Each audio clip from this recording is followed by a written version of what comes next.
Now, I am happy to welcome Clint Smith. He is the #1 New York Times best-selling author of How the Word is Passed, and I am so fortunate to have a copy. A poet, a teacher, a parent, and a host of Crash Course on Black American History. He also is my neighbor. He lives in the DC metro area and is a native in New Orleans. And we are here to discuss, again, the new young readers edition of his book.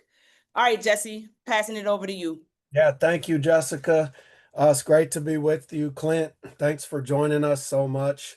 I really appreciated your original version, and I'm so happy about this young adult version. And you can tell it's written by a teacher. You're a teacher. You write beautifully about your time as a high school English teacher in Prince George's County, Maryland. And Jessica and I have both been teachers in Washington, D.C. I first began teaching in Southeast D.C., just across the line from PG County. And Jessica was also a student, a high school student, and a teacher in DC, and you continue to teach young people who are incarcerated. So I was hoping you could talk to us about what do your students teach you about the kind of questions young people are already asking, and what gaps in history have you seen reflected in the students' understanding of history? Well, first off, thank you all so much for having me. I love Zinn Education Project. I love Teaching for Change. I love the work you do. If you are a K-12 educator and you are not hip to the work that this organization does, since I was a teacher, I've been using it. Like when I was a high school teacher, they were resources that I used. It was community that I leaned on. They were net webinars that I attended before I was on this side of the webinar. I was on the other side of it. And I'm so grateful for everything you do. And obviously, what the thing that hangs over all of this, and you alluded to this at the beginning, Jessica, is that like this is all happening under the backdrop or amid the backdrop of um, a profoundly unsettling time in this country and across the world. And it's happening, for those of us in the DC area, it's literally happening in our backyard. We are bearing witness to um, the sort of flagrant attempts to rewrite history in order to justify so much of the draconian crackdown that we're seeing now, right? It's impossible to disentangle the history of slavery, the history of Jim Crow, history of Reconstruction, from the federal government's attempt to thwart control of a Black-run city. It is impossible to disentangle attempts to strip control of a majority Black-run city from the fact that they are trying to distort and misrepresent and remove the history that explains why Washington, D.C. looks the way that it does, why the landscape of social inequality in this city and cities across the country look the way that it does. And they want you to believe that the violence that manifests itself in these cities is somehow a manifestation of a sort of cultural disposition. At worst, the worst elements of this movement, of this MAGA movement, almost go back to a sort of eugenics, a sort of biological, a genetic. Sometimes they allude to it, sometimes they say it explicitly, right? That it is Black cities and Black people and brown people who don't belong here or who are incapable of controlling themselves, who are incapable of controlling cities, of self-governing. And there's a long, a profound history of this. And I think that it is really important for us to understand. You can look back at that speeches Frederick Douglass was making when he lived in DC after Reconstruction, after sort of Reconstruction was destroyed, and years after the Civil War, and he's talking about the ways in which the sort of federal government is attempting to reconstitute power over Black people, but in a different way. So we could have a whole thing about that, but I just wanted to name that because that's the space that we're all coming to this to, and so many of you all as teachers, that's what's animating these early days of the school year, right? Like this, you are entering a school year perhaps unlike any we've ever entered, right? Like fascism is I don't even know if it's right to say it's on the doorstep, right? It's here. Um, and I think we would delude ourselves into believing that somehow we um, are not in a place that is itself profoundly dangerous. And to be sure, it can get worse. And we've seen what happens in throughout history when it can get worse. But we are entering a moment in which the necessity of teachers to be able to explain to students and help students understand so much of what is happening now, and to be able to put it in conversation with the history of this country, the history of our world is really important. So, but back to your original question, what have my students taught me? I mean, my students have taught me everything. I mean, I am here. Before any of this, I was a high school English teacher in Prince George's County, Maryland. Um, there is no world in which I become a writer. There is no world in which I write how the word is passed. There is no world in which there's a crash course Black American history. There is no world in which I am writing for the Atlantic that exist were I not a high school English teacher and working with those students.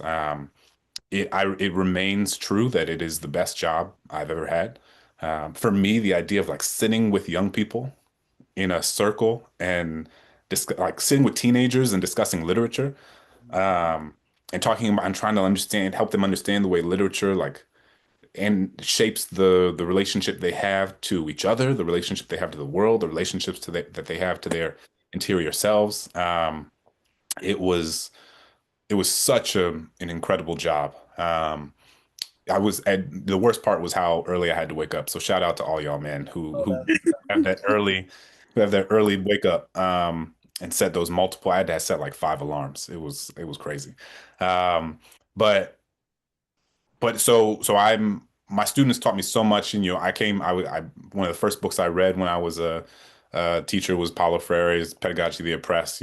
Something that's I think has shaped so many of our understandings of teaching, and really believing that my students were not simply receptacles that I was meant to pour ideas and information or values or into, but that there really was a sort of reciprocal relationship, and that I was learning so much about the landscape of inequality in the communities that they were a part of.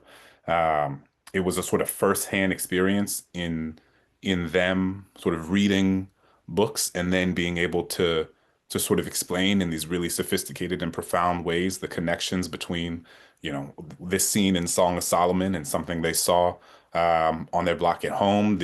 A scene they read in Elie Wiesel's Night, and things that they saw happening in the world today. Like it would continue to be the case that my students were able to make really remarkable connections, and in making connections of their lives to the literature, they were able to make connections to one another. And I think one of the most rewarding things was the way that I saw them create relationships with among one another in ways that previously hadn't existed.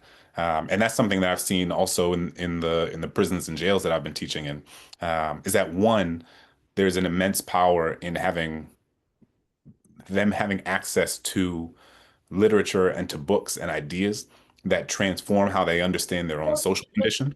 Um, so this idea that they would read a book, like I'll always remember um, the the what's the Richard Rothstein book, The Color of not the color of money, the housing book, Law. Of Color law. of Law, The Color of Law.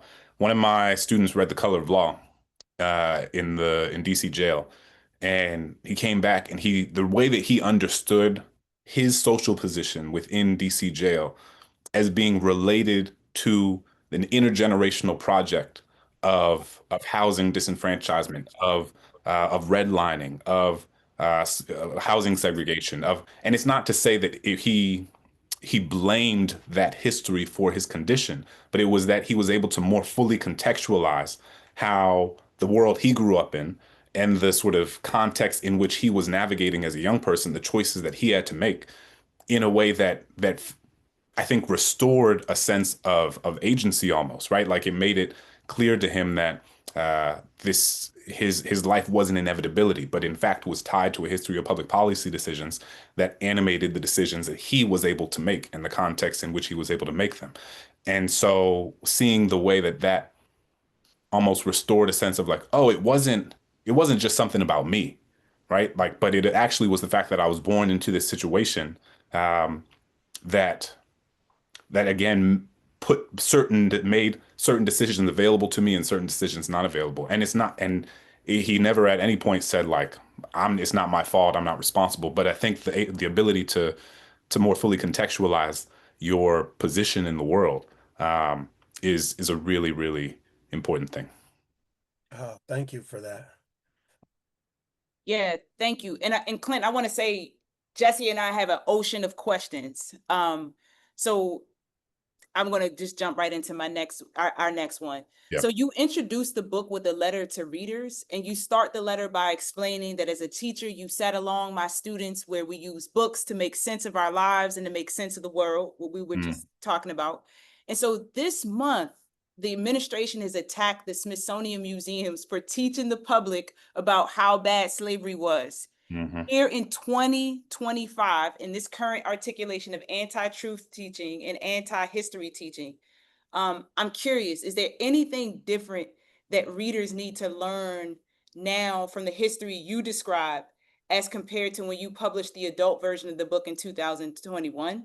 And then what types of insights and connections do you hope readers will glean through the young adult version of How the Word is Passed? That's a beautiful question.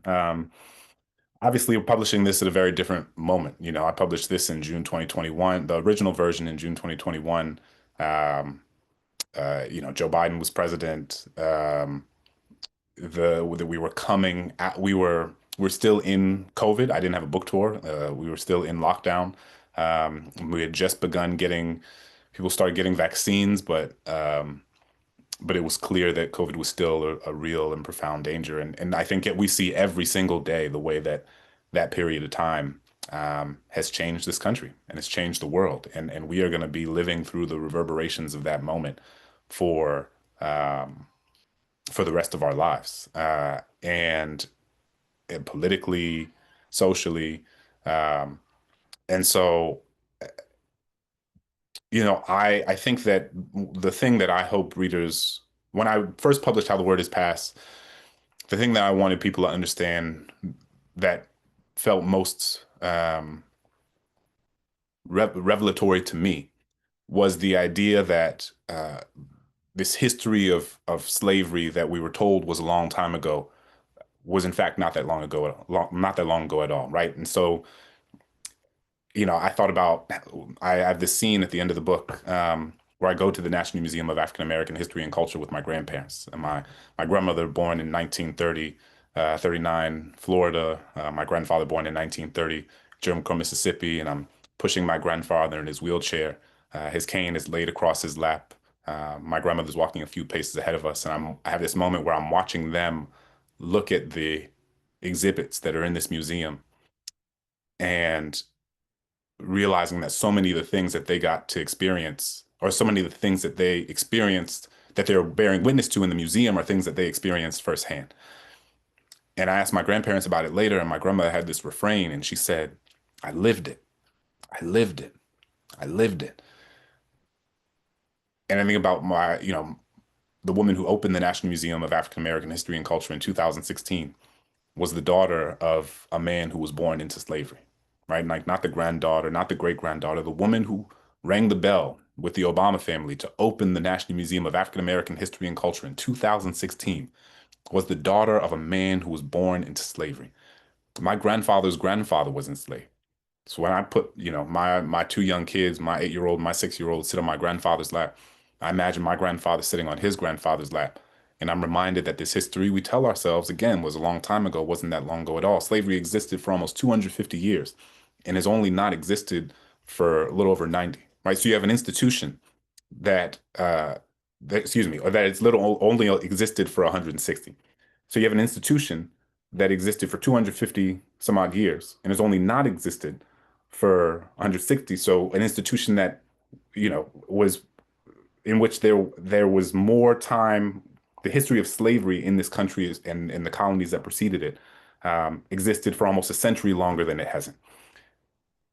And I think, there are people who are alive today who knew, who loved, who were raised by people who were born into chattel slavery. And so the thing that I came away from how the word is passed in the adult version thinking is that like I went to all these different places trying to get a different sense of our collective physical proximity to this history. But what I got instead or in addition to was a deeper sense of our collective temporal proximity to this history, right? That this history is so recent, that our country is so young relative to the rest of the world, and that history of slavery continues to shape the landscape of inequality in ways that shape the social, political, and economic infrastructure of this country, and that realization that and the naming of that is not an ideological project. It's not a project of attempting to indoctrinate.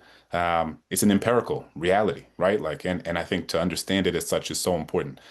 I want people, in this young readers version to understand the same thing. I think in the context of the moment that we're in, the thing that I keep thinking about is that the current administration's efforts to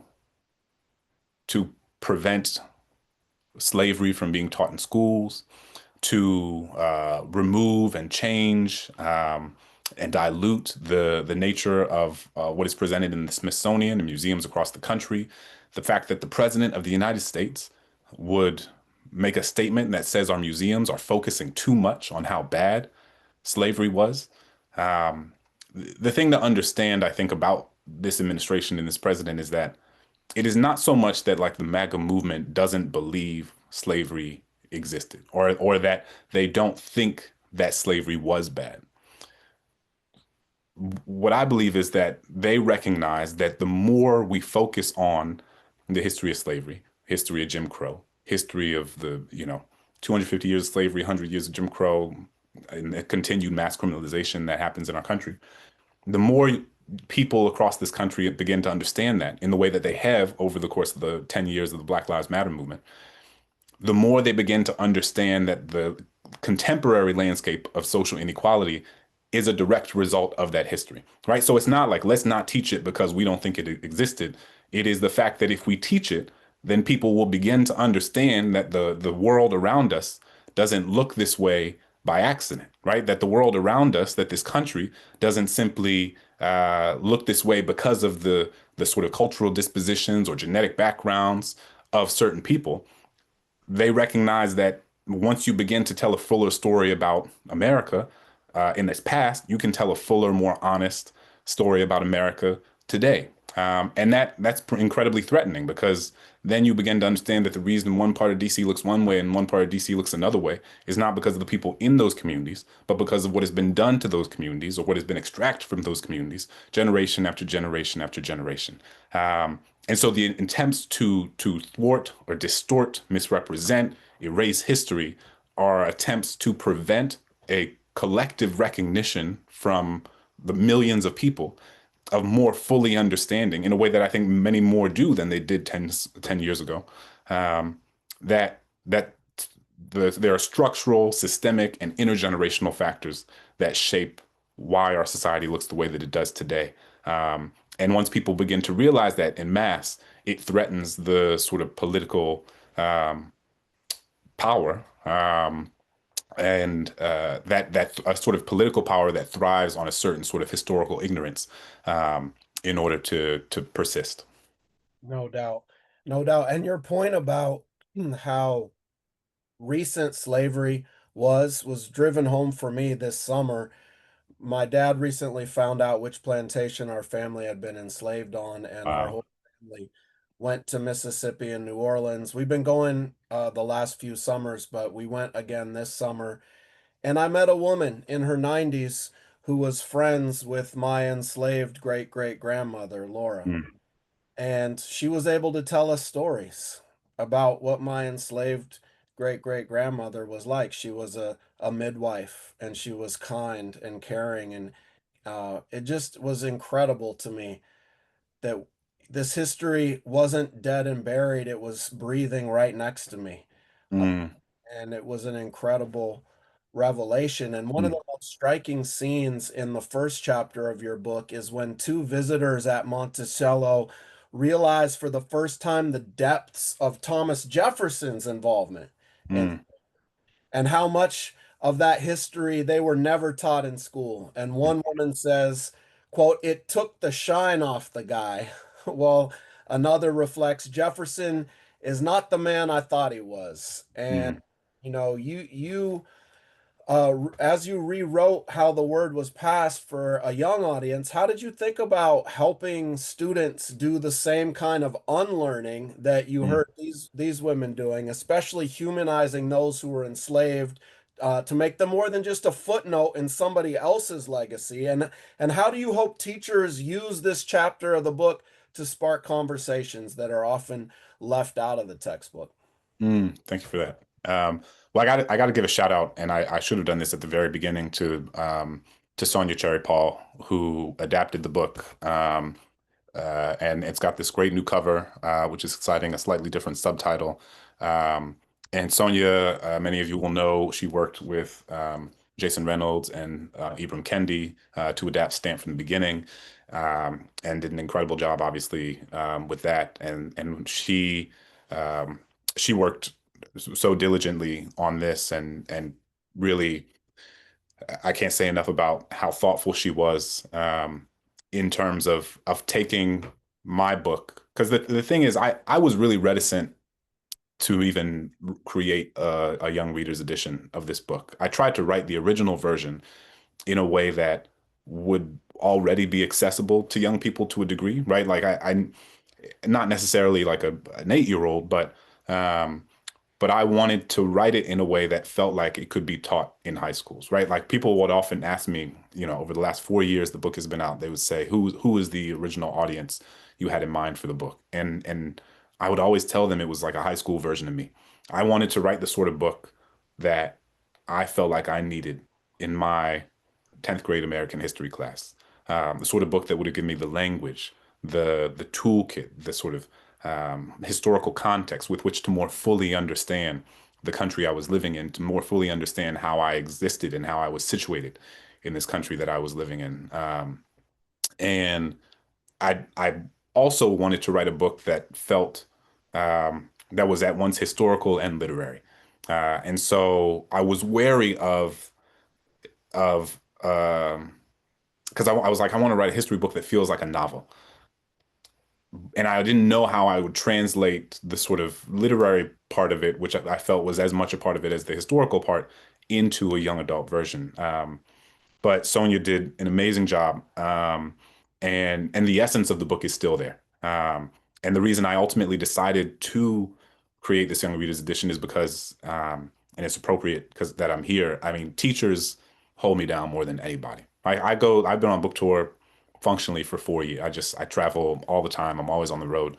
And I go places, and I swear, like every place I go, I'll say like, who in the audience are teachers? And half the audience, every place I go, at least raise their hand and are teachers. So I love teachers. Educators have always been, the people who have they're the people who shape why I do the work that I do. Like I made Crash Course Black American History because I wanted to create a resource for teachers.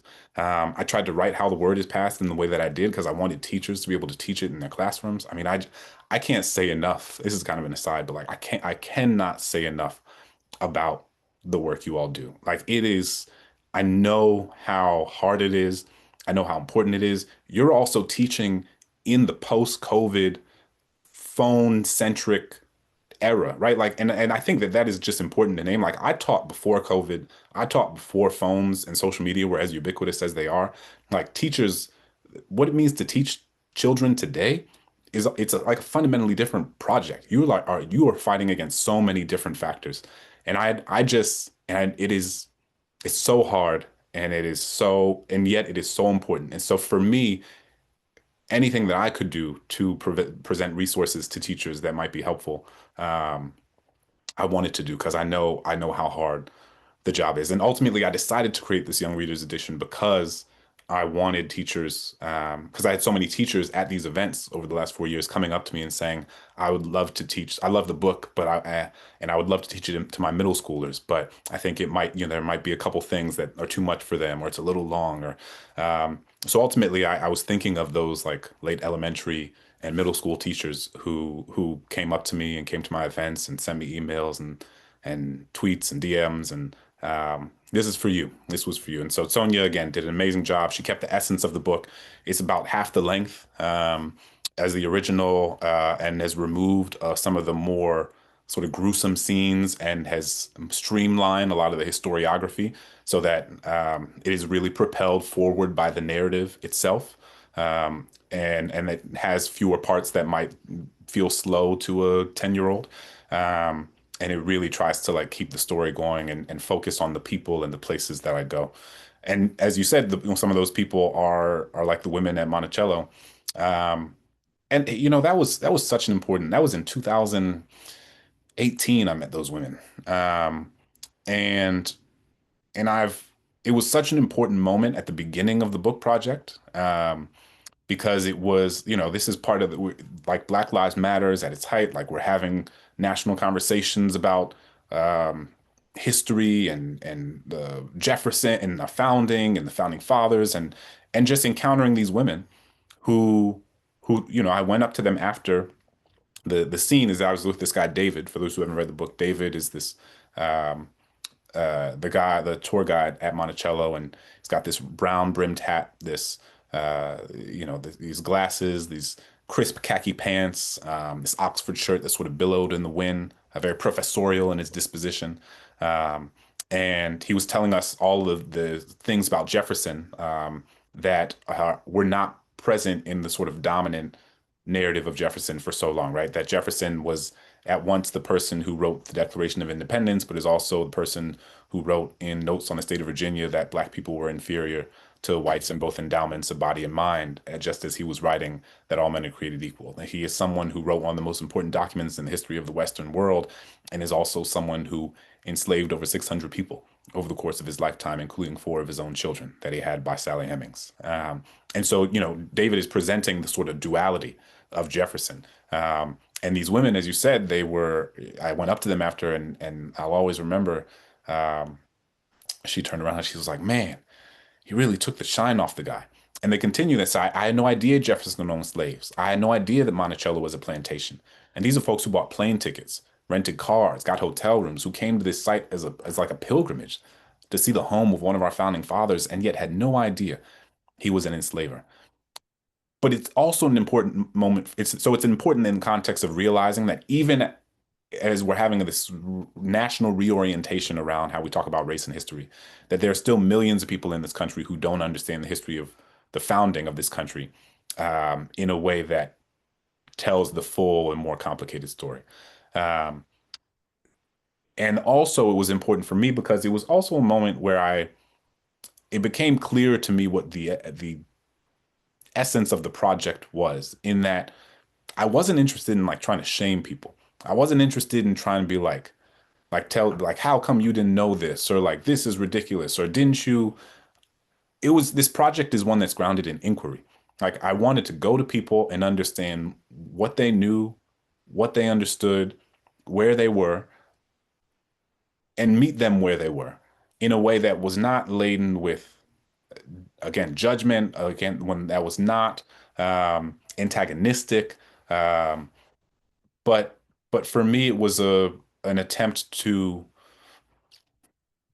just try to understand where people were. And I tried to carry that instinct through the rest of the project, whether it was at the Confederate Cemetery or Angola Prison, um, to really try to go on a journey with the reader, um, or a journey that the reader could come alongside with me, to try to understand genuinely how people are experiencing these places. Because I know that like this book is not a like, here are the 10 things you should have always known about slavery.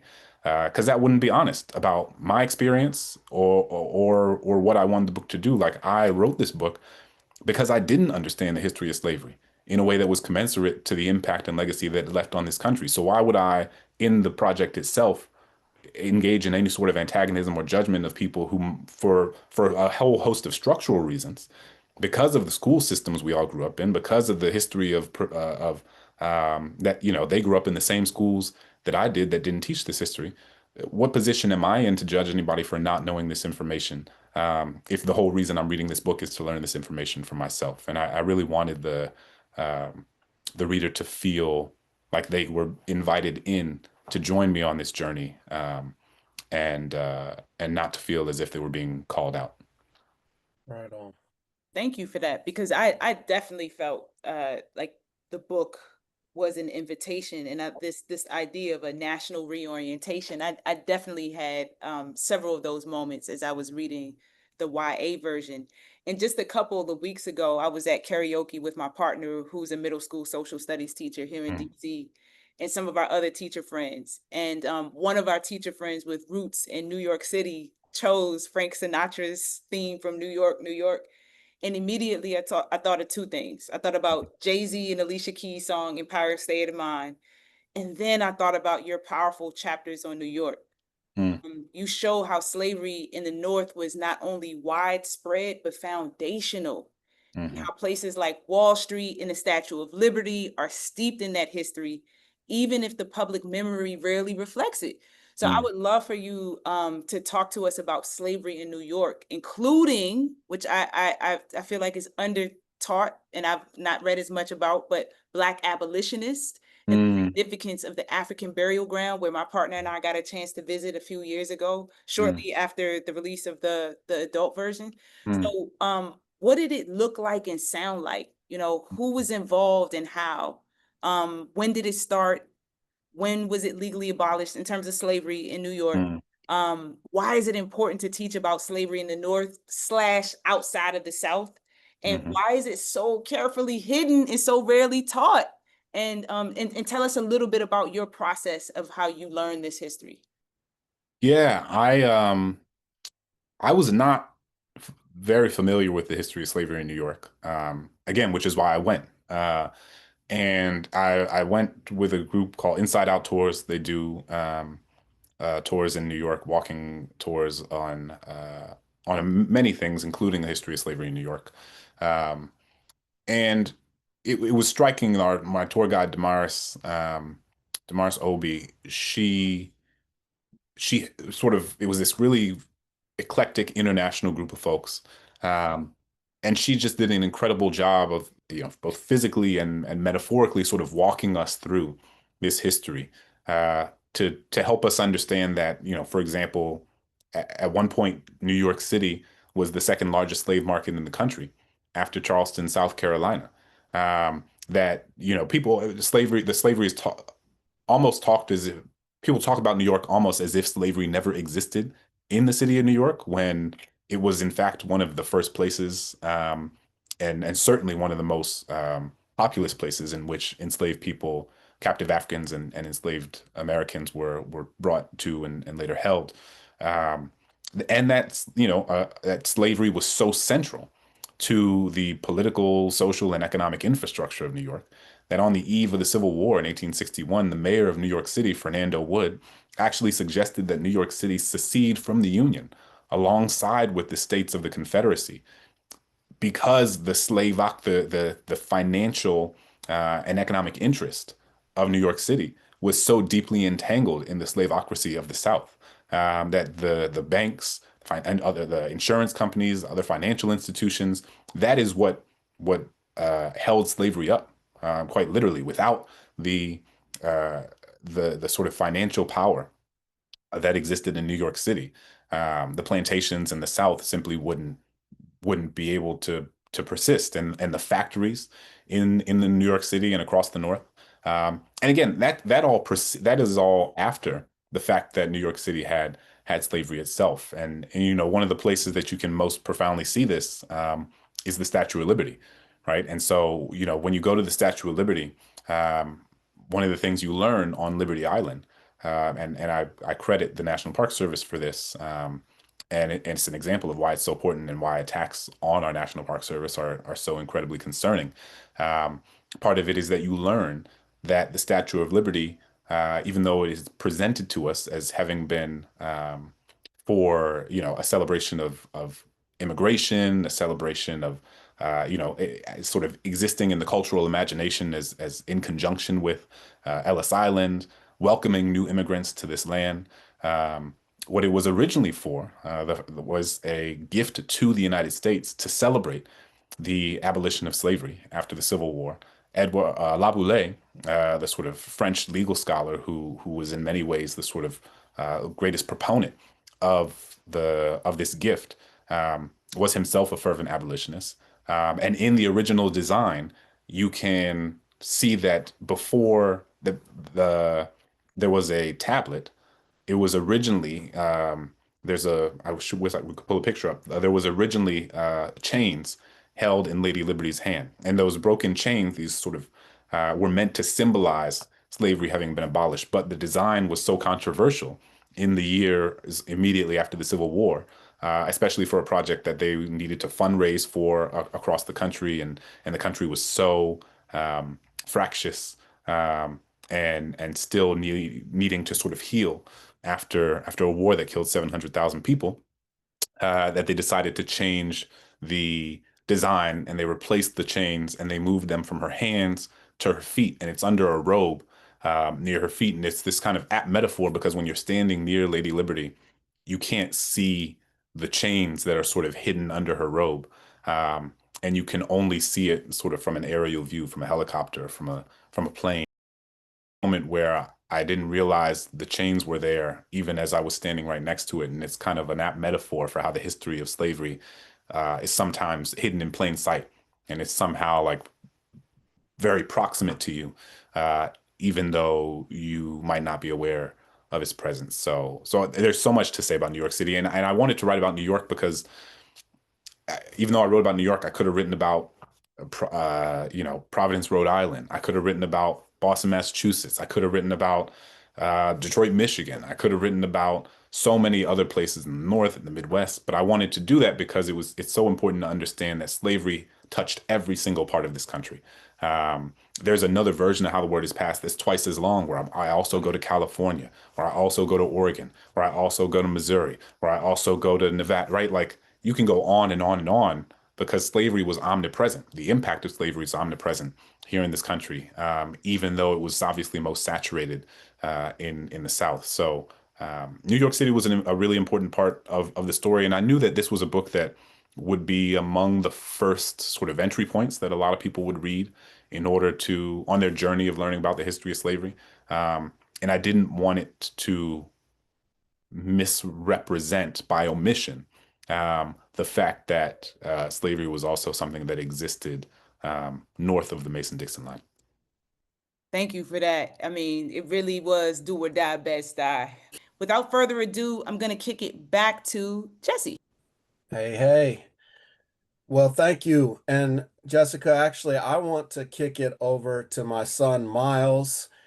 We brought Miles on the trip with us down to Mississippi and New Orleans this summer to learn the history of our family being enslaved, both in Morgantown, Mississippi, and also on the German coast, near near the Whitney plantation that you write about, Clint. We got to visit that several times, and Miles got to take the book with him and read. So I thought, hey, it's a YA book. Let's have my son ask some of the questions. So Miles, you got something for Clint here? Yeah, I liked the book. It was really cool. And I was reading like the chapter about the prison, Mm. the Angola prison, and it was just crazy to hear like how it was on a plantation and how the parallels between then and now, like how they're still not paying prisoners to Mm. do work. And so I was wondering, I guess my question was like, how do you compare like the forced prison labor today, where people are basically paid like nothing, to Mm. slavery in the South during that time? And what do you might think change? What do you think would change if kids were taught that one of the largest like plantations in the country became a prison? And what happens when people are asked to confront that whole connection? I appreciate you reading, Miles. I appreciate your thoughtful synthesis and analysis. Shout out to you. Shout out to Dad. My son's 8, so it's I love seeing that moment and y'all being able to share that. That's awesome. Um, yeah, Angola is a wild place. It is a place where 70% of the people held there are Black men, a place where 75% of the people are serving life sentences. And as you said, it is on a former plantation. And I'm in the midst of doing revisions on my next book, which is Just Beneath the Soil, about the history of World War II and World War II memory. And so for that, I traveled to South Korea, to Japan, to Germany, to France, to Argentina, to California, to New Mexico, um, to Argentina, to all these different places that to examine how the memory of World War II is preserved and how the story is told in different places. And one of the places I went, obviously, as I said, was Germany. And the thing that I tell people, and I've been telling people this for years, just as a thought exercise, is, I remember going to Germany, and one of the first things I did was I went to the concentration camp. I went to Dachau, and I remember walking through the iron gates. I remember the sound of the gravel beneath my feet as I stepped into this space, this vast, haunting expanse of empty gray land. You look to your left, you see the remnants of the crematorium. You look to your right, you see the remnants of the barracks. I remember walking through the gas chamber uh, and looking up and seeing the holes through which the gas would have been released. I remember the feeling of claustrophobia. I remember how tight the space felt, how low the ceilings felt, the door behind me shutting, the sort of movement of all of us in that room, sort of collectively imagining, to the degree that it's even possible to imagine, what it must have been like to have that room locked behind you. Um, it is one of the most haunting places I've ever been. One of the most uh, devastating things that you can make yourself proximate to. And so I remember being at Dachau, and this is a few years after I had visited Angola, and I was like, what would it mean if on this concentration camp they built a prison, and in that prison, the vast majority of the people held there were Jewish or of Jewish descent. And I couldn't even finish the sort of thought exercise because I couldn't even bring myself to imagine how what it would mean if Germany built a prison that disproportionately incarcerated Jewish people on land that was once a death camp. And yet, here in the United States, we have the largest maximum security prison in the country, where the vast majority of people held there are Black men serving life sentences, many of whom were sentenced by non-unanimous juries, which has since been rendered unconstitutional by the Supreme Court of the United States for being an explicit vestige of white supremacy, many of whom were sentenced as children, given that the United States is the only country in the world that sentences children to life without the possibility of parole, where people continue to pick crops for virtually no pay while someone watches over them on horseback with a gun over their shoulder. Now, to be clear, the Holocaust and slavery are two profoundly different historical phenomena, and it's not to compare in a way that is meant to say one is worse, one is they are each horrific in their own context, but it can be helpful, I think, to put those ideas in conversation with one another, those histories in conversation with one another, to get a better sense of what seems implausible in one geopolitical context and what manifests itself in another. And I would argue that part of what prevents a prison from being built on a concentration camp in Germany is the way in which memory of the Holocaust has been preserved over the course of the last 80 years. And Germany has its own stuff, right? Germany is not perfect. Germany's relationship to Holocaust memorialization is not perfect. There are many people who have issues with it, but they have, regardless of what you think about it, they have been incredibly proactive in attempting to, on a nationwide level, ensure that it is part of the iconography of the landscape of that country, and that it is present in the daily lives of people in a way that is so different than what exists here in the United States. And I think that the Angola is a place that can exist because we have collectively failed to memorialize the history of slavery in a way that allows us to uh, fully understand the connection between the history of mass incarceration today and enslavement 160 years ago. Uh, and so I think that it is, it's so important. It was such an important place for me to go to more fully understand uh, the connection. And it was, I tell this story all the time, but I remember walking in to the museum, or rather the gift shop that is adjacent to and at the entrance of Angola prison. And in this Angola gift shop, you can buy coffee mugs and shot glasses and baseball caps and sweatshirts and stuffed animals dressed in prison uniforms. And on some of the coffee mugs, on some of the shirts, they have this design of a person who a man standing in a watchtower with a rifle, and above and below the watchtower it reads Angola, a gated community, as if to make a mockery of, to belittle the experiences of the thousands of people, the tens of thousands of people over the course of generations who have been held there, who have died there.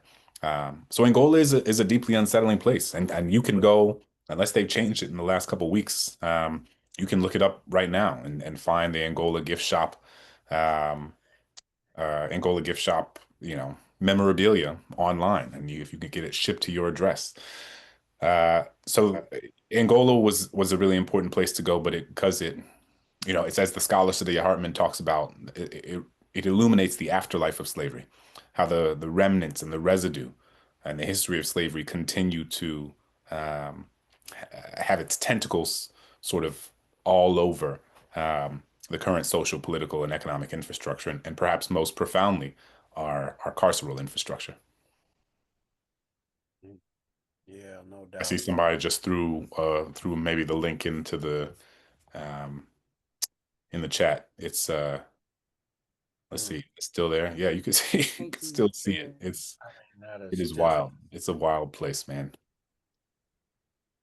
Jesse, I'm gonna kick it over to you to close this out. I have so much more, but I know there's respect people's time. so much more we could talk about, Clint. But just the way that you just broke that down in terms of the consequences of not learning this history and allowing it to result in things like the Angola prison and things like the occupation of DC. The consequences of not learning this history are profound, and that's why I share your sentiment that you expressed at the beginning of this, of just how important it is that all these teachers are here. We had over 300 teachers here today who are going to be teaching many thousands of kids this year. And that to me is absolutely electrifying that we have, just because of this course right here, are going to be reaching thousands of kids in the time of rising fascism with the truth about enslavement and resistance to that enslavement. And I'm just grateful to be in the struggle with you, locking arms, and looking forward to um, the struggle for a better world. And so I wish we had more time, but we got to make sure there's time for people to give their evaluation and their feedback. And so I just want to say thank you from the bottom of my heart. Thank you, thank you. Yeah. And I'm happy to do it. right on. And before we do the valuation, everybody, can you unmute yourself and use the chat and give your thanks to Clint Smith? Thank you Thank so you. much. Awesome. We really appreciate Everybody you. playing. Thank you so much. Videos all the Awesome. time. Thank you so much. so much. Thank you, Clint. Thanks, You're the Clint. bomb, I tell you. Thank you. Thank Appreciate. you, soldier. Thank you. You're inspiring. Yours. So, Thank you. grazie mille. Thank you. Thank you. you all so much. Yeah, The best, yes. My gosh. I love. Thank you. I'm so grateful for all of you. That was a lovely medley of. So good to hear all of you. Well, Cacophony. I would just like to say there were people who came on just because they love you, Clint, including a recent high school graduate that did her IB comparing your poetry with someone else's and spent a whole year studying you and your work. Oh, wow. That Wonderful. blows me away. Thank you so much for sharing that. I'm immensely grateful. It is and again, all of you teachers, all of you parents, all of you students. I'm so grateful for the work we do. I wish everybody an incredible beginning of the school year. Those of you, I know some have already started. Some start tomorrow. But I'm just so grateful to be, as you said, with Jesse, Jessica, in the community with you and struggle with you. We got a lot ahead of us. Yeah. And I think that the note I want to end on is the thing that I think about all the time. And some of you may have heard me say this before, but the thing that I think about all the time is that the first enslaved folks came to this country in 1619, or the British colonies that would become the United States in 1619, and slavery didn't end until 1865. But from the moment enslaved people arrived on these shores, they were fighting for freedom, they were fighting for liberation, they were fighting for emancipation. What that also means is that the vast majority of people who fought for freedom never got a chance to see it for themselves, but they fought for it anyway because they knew that someday someone would. I think about how my life is only possible, how my children right outside this door, how their life is only possible because of generations of people who fought for something they knew they might never see, but who fought for it anyway because they knew that someday someone would. And I think about what sort of responsibility does that bestow upon me? Does that bestow upon all of us to sort of build the sort of world that we might not necessarily see ourselves, but to work toward building it anyway, especially in a moment where it feels so precarious, especially in a moment where the winds are no longer propelling us forward, but are headwinds that are trying to prevent us from moving. That it is our responsibility to keep pushing, to keep going, because that's what people have done for us. It's almost like we're all chipping away at this wall, and you don't know if the wall is 6 inches thick or 6,000 miles thick. But what you know is that the more people who chip away at it, the less the people who come after you. The more people who chip away at it, the less people who come after will have to chip away at. And that is what we do. We are all chipping away. We all have our little chisels and we're chipping, and we're chipping. And even when it feels like we've been chipping our whole lives and we don't see that light, what we have to know, what we have to remember is that we are in the process of doing so, making it possible for somebody who comes after us to get to the other side of that wall and to see that light. And that is what keeps propelling me forward, especially in moments like this when things can feel so dark and feel so daunting. That this is the long game. And what it feels like right now, it won't always feel like this. But it's only not going to feel like this if there are people who keep going, who keep going, who keep going. And I think if you think about it more as an intergenerational project that we're a part of, rather than whatever the New York Times or the news has told you that day, I think you can sort of steel yourself for the fight ahead in a different sort of way. Yeah. Thank you so much. Jesse, I think we're about to do the same thing. We're so excited. But in addition to thanking Jesse, to Clint, I also want to say thank you so much to our ASL interpreters, our breakout group facilitators,